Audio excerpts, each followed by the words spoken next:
Oil pollution of the sea, especially around ports and harbours, has been recognised since the 1900s. In 1926, the USA convened an international conference on oil pollution control, but the convention draft was never adopted. Oil pollution of the sea, especially around ports and harbours, has been recognised since the 1900s. In 1926, the USA convened an international conference on oil pollution control, but the convention draft was never adopted.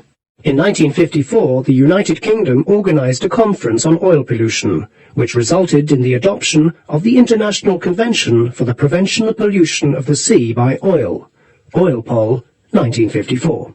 In 1967, the tanker Torrey Canyon ran aground while entering the English Channel and spilled her entire cargo of 120,000 tons of crude oil into the sea. The result was the biggest oil pollution incident ever recorded up to that time. The incident exposed the inadequacies of the pollution control measures outlined in the Marpol Convention. In 1973, the IMO adopted the International Convention for the Prevention of Pollution from Ships, the first Marpol. In 1978, the VLCC Amoco Cadiz grounded off Brest and spilled her entire cargo of 223,000 tons of crude oil. The oil slick spread across 125 nautical miles and destroyed fisheries, beaches, etc. In addition, several other large tanker accidents occurred, and the need for a strong body of rules was obvious. In 1978, the IMO adopted a Marpol protocol in response to the increased number of tanker accidents from 1976 to 78.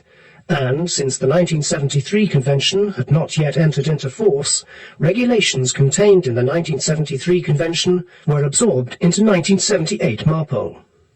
This produced the first full version of the Marpol 1973-1978 document that is used today.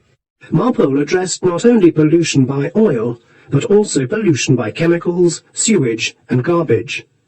Annexes were developed covering different categories of harmful substances, and most recently, in 1997, a new annex on air pollution was adopted and came into force in May 2005.